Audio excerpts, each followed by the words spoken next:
ada beberapa hadis yang disampaikan oleh Rasulullah sallallahu alaihi wasallam tentang tanda-tanda hari kiamat. Ya'ti 'alan nasi zamanun as-sabiru 'ala dinihi kal-qabidi 'ala jamri.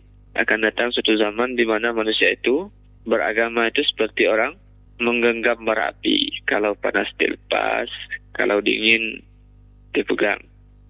Apa maksudnya kira-kira? Ada kondisi orang beragama yang pada akhir-akhir ini yang seolah-olah agama itu ketika sesuai dengan hati nuraninya dia akan melakukannya. Tetapi ketika bertentangan dengan hati nuraninya, ketika tidak menguntungkan bagi dirinya, maka dia akan berupaya untuk menjauhkan dirinya. Yang kedua, ciri-ciri hari kiamat yang disampaikan oleh Rasulullah sallallahu alaihi wasallam, yakunu fi akhir zamani ubadu juhala'un wa qura'u fasaqahu. Di akhir zaman ini ada ubadu juhala, orang yang beribadah tapi bodoh. Ya. Apa maksudnya kira-kira ubadu juhala? Itu mereka yang enggan untuk menuntut ilmu. Mereka beribadah kepada Allah Subhanahu wa taala tapi tanpa ilmu. Beribadah saja tanpa tahu syariatnya, tanpa tahu kebermanfaatannya, tanpa tahu bahwa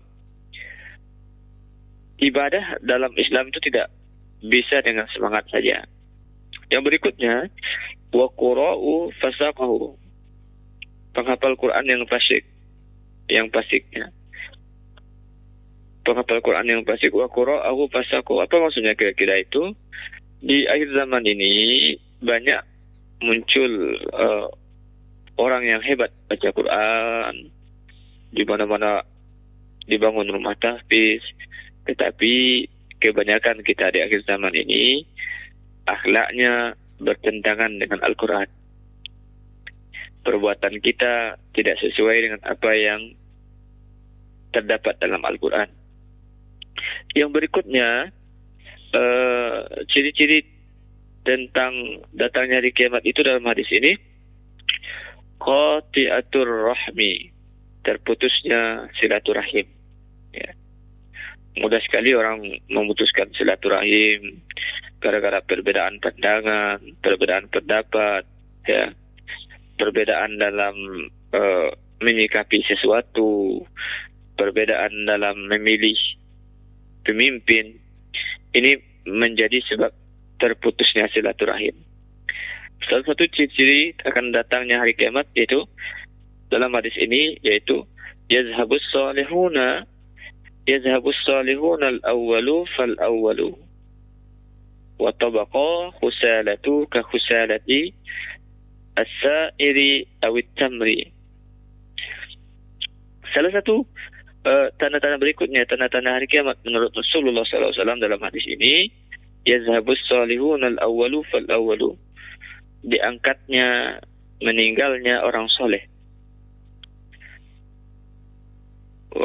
Meninggalnya orang soleh, tidak ada lagi orang-orang yang punya pengetahuan yang mumpuni atau luas. Sudah meninggalnya orang-orang soleh, orang-orang para ulama diangkat oleh Allah Subhanahu wa taala. Wa tabqa husalatu ka husalati, yang tersisa orang-orang yang berperangai buruk. Kemudian berikutnya, tanda-tanda hari kiamat itu adalah ayyakunu waladun ghaizan, anak menjadi sebab kemarahan orang tua. Ya. Jadi anak menjadi sebab kemarahan orang tua. Sekarang mungkin ada orang tua yang gagal mendidik anaknya, kemudian anaknya menjadi sumber masalah, sumber keributan, sumber konflik dan sebagainya, sehingga dia tidak memiliki ketenangan dalam mendidik anaknya. Anaknya bukan lagi qurrata ayun, tetapi yang menyebabkan terjadinya konflik dalam rumah tangga, terjadi kerisauan dan lain sebagainya.